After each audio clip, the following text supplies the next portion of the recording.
नमस्कार. मी भाऊ तोरसेकर. तुम्ही बघत आहात प्रतिपक्ष. मित्रांनो, झुंडीची माणसं, झुंडीतली माणसं किंवा झुंडीचे मानसशास्त्र याचा पहिला भाग तुम्ही ऐकला असेल. हा मी दुसरा भाग मांडतोय आणि त्यामध्ये मुद्दाम आत्ता जे काय नेपाळमध्ये घडतंय त्याची आणि मुंबईमध्ये ज्या प्रकारे मराठा आरक्षण आंदोलन आणि त्यानिमित्त निर्माण झालेला जो धुमाकूळ होता त्याची मुद्दाम तुलना करणार आहे. मुद्दाम तुलना करणार. मराठा आरक्षण, जरांगे उपोषण याच्यावर मी खूप आधी बोललेलो आहे. माझं मत तुम्हाला माहिती आहे. ते मत बाजूला ठेवा. मी त्या विषयावर बोलणार नाहीये. तुलना करणार आहे की मुंबईमध्ये जी काय एकूण तणावपूर्ण परिस्थिती त्या जरांगे उपोषण आणि आंदोलन काळामध्ये निर्माण झाली होती त्यापेक्षा नेपाळमधली परिस्थिती तसूभर वेगळी नव्हती. तुम्हाला आठवतं ते जरांगे पाटील काय काय धमक्या देत होते. आता 29 तारीखला गणपती घेऊनच मुंबईमध्ये घुसणार आणि आरक्षण घेऊनच परत येणार. महाराष्ट्र सरकारच्या किंवा महाराष्ट्र विधानसभेच्या आवाक्यात नसलेली मागणी त्यांनी केलेली होती आणि ती पूर्ण करणं केवळ अशक्य होतं. यापूर्वी दोनदा महाराष्ट्राच्या सरकारने विधानसभेने आरक्षणाचे प्रस्ताव वगैरे सगळं केलेलं असलं तरी सगळंच्या सगळं गाडं हे कोर्टाच्या सुनावणीमध्ये अडकलं आणि तिथून फेटाळलं गेलं असताना आणि अशा प्रकारे 50% अधिकचं आरक्षण देताच येणार नाही ही लक्ष्मण रेषा असल्यावर ती मागणी सरकारला कुठल्याही परिस्थितीत मान्य करणं अशक्य होतं. मग 2 लाख किंवा 2 कोटी मराठे आंदोलक मुंबईत आले तरी. पण हे जरांगे पाटील यांच्यासारख्या काडी मात्र बुद्धीचा विचार न करणाऱ्या माणसाला समजावणं अशक्य होतं. पण जरांगे जी मागणी करत होते ती अशक्य कोटीतली असली तरी लाखोच्या संख्येने तरी हजाराच्या संख्येने तरी सामान्य गरजवंत गरीब मराठ्याला आवडणारी होती. ओबीसीला मिळतं, दलितांना मिळतं, पिछड्यांना मिळतं, काय ते आदिवासींना मिळतं, मग आम्हाला का नाही, ही जी भूमिका मानसिकता आहे. मग त्यांना दिलं तर आम्हाला का नाही, हे चटकन पटणारं तर्कशास्त्र आहे. पण कायद्याने जी चौकट घालून दिली आहे त्या चौकटीमध्ये सगळं मिळून आरक्षण हे 50%च्या आत असलं पाहिजे. आणि त्यामुळे मराठा या जातीला नव्याने आरक्षणाच्या चौकटीमध्ये बसवायचं असेल तर आधीपासून ज्यांना आरक्षण दिलेलं आहे त्यांचं काढून द्यावं लागेल. आणि ते काढून दिलं तर ते समाज घटक विचलित होणार, रस्त्यावर येणार. ते आधी धमक्या देतच होते ओबीसी वगैरे. एक बस असते, एसटी बस किंवा एक ट्रेन असते, त्यामध्ये किती प्रवासी मावतील आणि किती वजन ती ट्रेन ओढून घेऊन जाऊ शकते, बस ओढून घेऊन जाऊ शकते, याच्या एक ठराविक मर्यादा असतात. अगदी 60-70 लोक बसमधून जाऊ शकतात. पण 200 माणसं भरली तर त्या बसला आवाक्यातली गोष्ट राहत नाही. त्या ट्रेनमध्ये जर 2,000 माणसं जाणार असतील आणि तिथे तुम्ही 5-7 हजार माणसं भरली तर अपघाताला पर्याय उरत नाही. कारण अपेक्षा ही क्षमतेच्या पलीकडे गेलेली असते, कमाल क्षमतेच्या पुढे गेलेली असते. आणि त्यामुळे जरांगे पाटील यांच्या पाठीमागे उभ्या राहिलेल्या मराठ्याच्या अपेक्षा आणि गरजा आणि परिस्थिती रास्त असली, त्यांची मागणी बघायला ऐकायला रास्त वाटत असली तरी ती कायद्याच्या चौकटीत बसवणं आणि इतक्या तातडीने बसवणं अशक्य असल्यामुळे परिस्थिती बिघडण्याची शक्यता होती. आणि मी बिघडण्याची म्हणतो याचा अर्थ तुम्हाला सांगितलंय की दुसरीकडे लगेच ओबीसी कंबर कसून उभे राहिले, आमच्यातून आरक्षण घेऊ देणार नाही, आमचं कमी करू देणार नाही. म्हणजे सरकार बाजूला राहिलं आणि ओबीसी विरुद्ध मराठे असा एक संघर्ष निर्माण तयार होत होतं. तेव्हा दोन बाजूला झुंडी तयार होतात, दोन बाजूला झुंडी तयार होतात. आणि म्हणून सरकारला अक्षरशः कायदा व्यवस्था राबवणाऱ्यांना तारेवरची कसरत करावी लागते. आंदोलन एक शिस्तीचा भाग असतो. पण जरांगे पाटील यांच्याकडे कुठची संघटना नाही, आधीचा कुठचा प्लॅन नाही, कुठची तयारी नाही. आणि ज्या वेळेला अशा रीतीने एक आंदोलनाचा पवित्रा घेतला जातो आणि त्याच्या मागे जाणारी एक लोकभावना असेल, तर त्याचा फायदा उचलायला अनेक हितसंबंधी लोक त्यात घुसत असतात. त्यामुळे वरकरणी दिसायला काय दिसलं की बघा इतके मराठे आले, त्यांच्यासाठी गावोगाव भाकऱ्या बनवून आणल्या गेल्या, खायची प्यायची सोय झाली, पाण्याच्या बाटल्या पुरवल्या गेल्या, सगळ्या अगदी खर्चाची चिंता नव्हती, निश्चिंतपणाने खर्च चाललेला होता. मुद्दा असा असतो ना मित्रांनो, की तिथे येऊन ज्या प्रकारे ते मराठी तरुण वागत होते ते तुम्ही बघितले, तर ते आंदोलनातले नव्हते, ते गांजलेले पिळलेले वाटत नव्हते. आंदोलनाची आज मागणीविषयीची आस्था हे त्यातून कुठेही दिसत नव्हतं. धमाल करायला आलोय आपण. आणि त्यामुळे आंदोलक म्हणत ज्याला म्हटलं जात होतं, ती एक झुंड होती, ती झुंड तयार झाली होती. आणि त्यामुळे अशा झुंडीला प्रोव्होकेटिव्ह, चिथावणीखोर अशी भाषा आवडत असते. कारण त्यांच्यामध्ये एक प्रकारचा प्रचंड सामर्थ्य संचारलेलं असतं. एक मराठा लाख मराठा, की चला झोकून द्यायला तयार आहोत. नेपाळमध्ये सुद्धा त्या आवेशात जे तरुण बाहेर आले होते, त्यांच्यावर गोळ्या झाडून त्यांना आवरायचा प्रयत्न केला, रोखायचा, तर ते थांबलं नाही. आणखीन हजारो लोक आपल्या घरातून बाहेर पडले. तेच हे आंदोलन रोखण्याचा प्रयत्न केला, तर मुंबईच्या परिसरात सुद्धा घडू शकलं असत, घडू शकलं असत. कारण अशा वेळेला जिथे भडका उडणार असतो, तिथे दाबला तर अधिक भडका उडतो. आणि झुंडीचं मानसशास्त्र तसं असतं.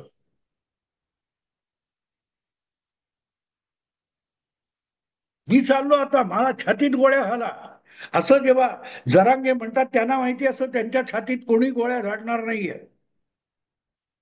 पण त्यांच्या बरोबर येणारी जो प्रचंड जमाव असतो, त्या जमावावर लाठीमार झाला, गोळीबार झाला, तर माणसांचा बळी जातो, जसा नेपाळमध्ये गेलेला आहे. नेपाळमध्ये पहिल्या दिवशी जे तरुण रस्त्यावर उतरले तेवढेच आहेत असं समजून त्यांना आवरण्याचा प्रयत्न झाला, आणि जो भडका उडाला त्यानंतर सरकारच गेलं. जरांगे पण सरकार उलथून टाकू अशी भाषा बोलत होते ना. आणि म्हणून मुंबईत ज्या प्रकारे वेळच्या वेळेला ते आंदोलन आटोक्यात आणणं, त्यांना थातूर मातूर करणं, चुचकारणं का अगत्याचं होतं हे तुम्हाला कळेल. नाही तर मुंबईत भडका उडाला असता तर काय झालं असतं हे नेपाळकडे बघा म्हणजे कळेल. मिळालं काय काय नाही ह्या चर्चा ठीक आहेत, पण जे होतं त्यानंतर आज पहिली गोष्ट म्हणजे नेपाळमध्ये आता तुम्ही बघाल तर नेपाळमधून भ्रष्ट असो कसलंही असो, ते प्रस्थापित कायद्यानुसार घटनेनुसार असलेलं सरकार बारगळलेलं आहे. लोकशाही तिथली संपलेली आहे. लष्कराला सगळी सूत्र आपल्या हाती घ्यावी लागली आहेत, आणि एक कोणतरी माजी न्यायमूर्ती महिलेला तात्पुरतं निवडणूक घेण्यापुरतं एक सरकार चालवण्यासाठी एक हंगामी आणि निवडून न आलेलं सरकार बसवले गेलेलं आहे. हे सरकार कुठलाही महत्वाचा निर्णय करू शकणार नाही, कुठलाही निर्णय करू शकणार नाही. जसं बांगलादेशमध्ये आता जवळजवळ वर्ष उलटून गेलं, बांगलादेशमध्ये जो काही उलथापालथ झाली आणि दुसरं सरकार म्हणून हंगामी आणले, तो मोहम्मद युनूस अजूनही निवडणुका घेत नाहीये, त्यासाठी काही करत नाहीये. आणि लष्कर आणि मोहम्मद युनूस आणि त्यांचे जे बगल बच्चे जमाने इस्लामी, तेच तिथला मनमानी कारभार करतायत. म्हणजे यापेक्षा निवडून आलेलं भ्रष्ट का असेना, पण ते सरकार काम चलावू म्हणून बरं होतं असं म्हणायची पाळी बांगलादेशीयांवर आलेली होती. त्या झुंडीनं योग्य हाताळलं जाणं म्हणून महत्वाचं असतं. आणि या झुंडी कशा तयार होतात हेही लक्षात घेतलं पाहिजे. लोकांच्या मनामध्ये जे किलमिश असतं, त्यांना कोणतरी कॉमन शत्रू दाखवायला लागतो. जरांगे पाटील सातत्याने बामण बामण बामण हा शब्द का वापरत होते लक्षात घ्या. महाराष्ट्रामध्ये 2-3% अधिक ब्राह्मण लोकसंख्या नसेल, पण बघा ब्राह्मणांनी आपल्याला असं ठेवलंय, ही जी मनातली एक अढी आहे त्याला खतपाणी घालून ही झुंड निर्माण करता येते. सोपं असतं ते, अतिशय सोपं असतं. याची सुरुवात कुठून झाली तिथे जा, मग मी झुंड का म्हणतोय ते कळेल तुम्हाला. 2016-17च्या सुमाराला कधीतरी अहिल्यानगर जिल्ह्यामध्ये कोपर्डी या गावामध्ये एका मुलीवर बलात्कार करण्यात आला आणि तो बलात्कार मराठा मुलीवर झाला होता. आणि बलात्कार करणारे गुंड हे मला वाटतं कुठच्या तरी दुसऱ्या जातीचे होते, कदाचित पिछड्या समाजाचे वगैरे होते. त्या मुलीवर बलात्कार झाला, तिला मारून गटारात कुठेतरी तिचा मृतदेह लपवण्यात आला आणि त्यावरून जी नाराजी पसरली होती त्यातून मूक मोर्चे, क्रांती मोर्चे सुरू झाले.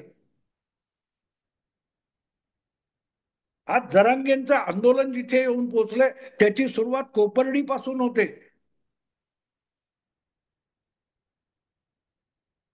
पण त्यात कुठे ब्राह्मण होता? आणि मला आठवतं त्याप्रमाणे आरंभीच्या काळामध्ये या ज्या क्रांती मोर्चे, मूक मोर्चे, ठोक मोर्चे सुरू झाले तेव्हा आरंभीच्या काळात अॅट्रॉसिटी ऍक्ट रद्द करण्याची मागणी पुढे आली होती. हळूहळू करत त्यामध्ये काही लोक घुसले, ब्रिगेड वगैरे लोक घुसले आणि आरक्षण हा विषय पुढे घुसवण्यात आला आणि मूळ कोपर्डी हा विषय मागे पडला आणि आज कुठचं आहे तर आरक्षण. आणि मग आरक्षणाला कोपर्डी, ठोक मोर्चा वगैरे वगैरे जोडलं जातं. मुद्दा असा आहे की कोणतरी शत्रू दाखवायला लागतो, मग तुमच्या मनामध्ये जे ज्या आधीपासून तयार झालेले पूर्वग्रह आणि अडी असते त्याला खतपाणी घालून झुंड उभी करता येते.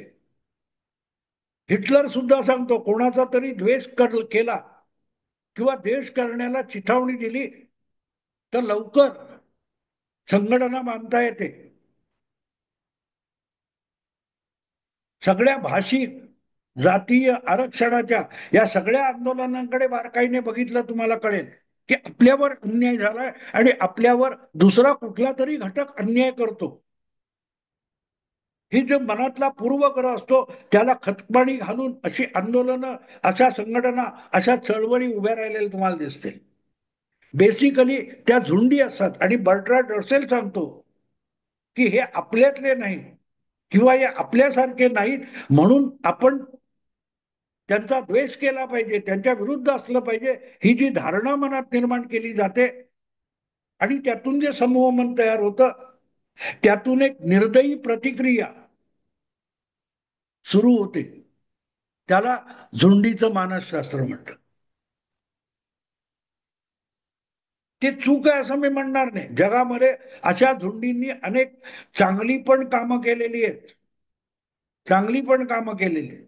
विध्वंस केला असेल पण चांगली पण कामं केलेली आहेत. त्यामुळे झुंड निर्माण करणं, संघटना म्हणजे पण झुंडच असते.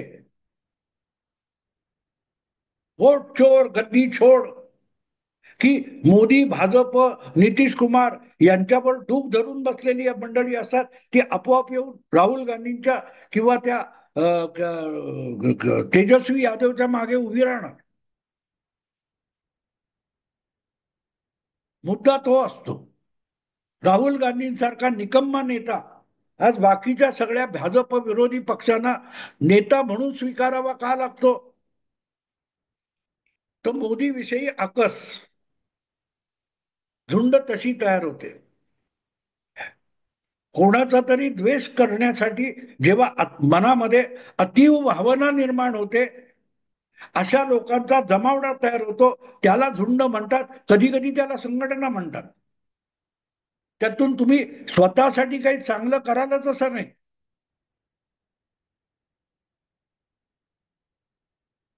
आणि म्हणून नेपाळमध्ये आत्ता झालंय त्याचं भविष्य काय ते दिसेलच आपल्याला.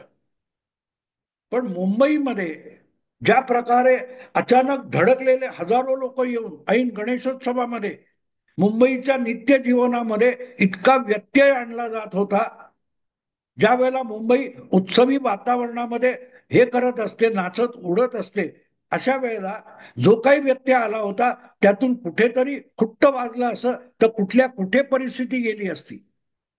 आणि म्हणून ते वातावरण बिघडू द्यायचं नव्हतं.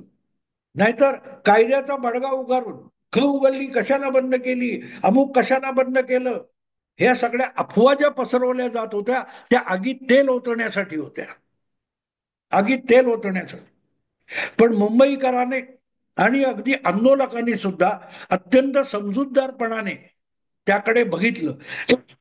अन्यथा मी सांगितलं रजा अकादमीच्या आंदोलनाने किंवा मोर्चाने काय झालं होतं ते आठवा. बस पेटवली गेली होती, ओबी व्हॅन पेटवली गेली होती. सांगायचा मुद्दा असा मित्रांनो की झुंड निर्माण करणं सोपं असतं, पण ती झुंड जेव्हा आपलं एक रौद्र रूप धारण करते तेव्हा त्याच्यात सगळ्यांना चटके बसतात. निष्पन्न काय होईल माहिती नाही. काहीतरी चांगलं निष्पन्न करण्यासाठीच आपण प्रयत्न करतोय असं म्हणून झुंड निर्माण केली जाते. त्यांच्या समोर काही महान उदात्त उद्दिष्ट ठेवलं आणि त्यासाठी हा बघा हा शत्रू आहे असं म्हटलं की त्या शत्रूला संपवायला स्वतःच्या जीवाची पर्वा न करता लोक धावत सुटतात आणि त्यातून झुंड तयार होते. अगदी लहान मोठ्या गोष्टीत सुद्धा अलीकडल्या काळामध्ये आंदोलन आणि झुंड यातला फरकच लोकांना लक्षात आलेला नाही. त्यामुळे एक एक करत झुंडशाही ही मोकाट झालेली आहे. 2016 मला वाटते, 2016 किंवा 17 मला आठवत नाही, पण भीमा कोरेगाव जवळ घडलेली घटना लक्षात घ्या. तिथे अभिवादनाला जाणारे दलित असतात त्याचा फायदा घेऊन शनिवार वाड्यासमोर एक काय ते संमेलन भरवण्यात आलं आणि त्यामध्ये सगळे अर्बन नक्षलाईट जमलेले होते आणि त्यांनी चिथावणी दिल्यानंतर त्यातले अनेक जण हे त्या भीमा कोरेगावला गेले आणि तिथे ती प्रचंड दंगल झाली. अनेक लोकांचा बळी गेला त्यात. अजूनही त्या केसचा निचरा व्हायचा आहे. पण मूळ दरवर्षी तिथे दलितांचा जमावडा होतो. अभिवादन करायला बाबासाहेबांपासूनची परंपरा आहे म्हणून दलित समाज तिकडे जातो. त्याच्यात अर्बन नक्षलाईट घुसले. त्या त्या गर्दीचा यांनी फायदा घेतला आणि त्यांनी त्या जमलेल्या गर्दीला झुंड बनवून टाकले. तो जमलेल्या गर्दीला आपल्या सन्माननीय गोष्टीचा अवमान होतो असं वाटलं की तो जमाव असतो तो एक भूमिकेमध्ये विचार करायला लागतो. ज्या प्रकारे नेपाळमध्ये 2 दिवसामध्ये इतकी प्रचंड जाळपोळ झाली, ती जाळपोळ करण्यासाठी आवश्यक असलेली ज्वालाग्राही सामुग्री इतक्या झटपट कशी उपलब्ध झाली. वर्तमानपत्राची ऑफिसेस जाळली गेली, संसद भवन जाळलं गेलं, राष्ट्रपती भवन जाळलं गेलं. ही टार्गेट त्या गर्दीला कोणी दिली? कोणतरी देणार असेल ना. लोक रस्त्यावर आलेत त्याचा फायदा घेऊन त्यामध्ये अत्यंत समाजकंटक मानसिकतेचे जे गट असतात ते त्यात घुसले आणि जन आंदोलन म्हणून त्यांनी नेपाळचं प्रचंड नुकसान करून टाकले. कारण त्यांनी झुंड करणारे होते त्यांना बाजूला टाकून झुंडीचा फायदा घेतला. झुंड झुंडच असते, पण अशा वेळेला त्यामध्ये मोजके संघटित स्वरूपाचे समाजकंटक घुसले तर त्या झुंडीला ते आपला विचार आपली भूमिका आपला अजेंडा हा झुंडीचा अजेंडा म्हणून देतात आणि झुंड क्षणाचाही विचार किंवा परिणामांचा विचार न करता त्याप्रमाणे वागायला लागते आणि तेच नेपाळमध्ये झाले. आणि म्हणून ती झुंड या थराला जाऊ नये इतका संयम नेपाळच्या सत्तेला बाळगता आला नाही. त्याचे दुष्परिणाम तिथल्या राज्यकर्त्यांना भोगावे लागले. ते राज्यकर्ते फार चांगले होते असं मला बिलकुल म्हणायचं नाही. ते भ्रष्टाचारी होते, भ्रष्ट होते, घराणेशाहीवाले होते आणि त्यांना त्यांच्या कर्माची फळं भोगणं आवश्यकच आहे याविषयी माझ्या मनात दुमत नाही. पण कदाचित संयम त्यांनी दाखवला असता. जमलेला जमाव आणि झुंड यांना आवरण्याचा आणि समजावण्याचा प्रयत्न केला असता तर कदाचित इतकं काही झालं नसतं. जो संयम महाराष्ट्रामध्ये मुख्यमंत्री देवेंद्र फडणवीस यांनी अतिशय समजूतदारपणे परिस्थिती हाताळली आणि हजारो मराठे हे झुंड होती, ती झुंड विस्कटून आपापल्या गावी सुखरूप निघून गेले, याचं मोठं श्रेय देवेंद्र फडणवीस या मुख्यमंत्र्याला आहे. आणि अशा वेळेला कसं वागू नये याचा नमुना आपल्या समोर नेपाळच्या राज्यकर्त्यांनी घालून दिलेला आहे. म्हणून मी तुलना जी केली नेपाळ मधला जो हिंसाचार आहे आणि मुंबईतलं जरांगे आंदोलन, याची तुलना मी तुमच्या समोर तेवढ्यासाठी मांडली की काय नाही, यांना जा कायद्याचा हे दाखवा ते दाखवा, हे बोलणं सोपं असतं. अगदी कोर्टाने सुद्धा कडक भाषा वापरणं सोपं असतं, पण कोर्ट अंमलात आणणं कोर्टाला शक्य नसतं. त्यासाठी शासन व्यवस्था, कायदा व्यवस्था वापरावी लागते आणि त्या व्यवस्थेची क्षमता लक्षात घेऊनच तुम्हाला निर्णय घ्यावे लागतात, धोरणं ठरवावी लागतात. नाही तर झुंड सगळ्याचा विध्वंस करून टाकते. हे विसरू नका. एवढं बोलून थांबतो. आवडलं लाईक करा, शेअर करा आणि प्रतिपक्षाला सबस्क्राईब करा. नमस्कार.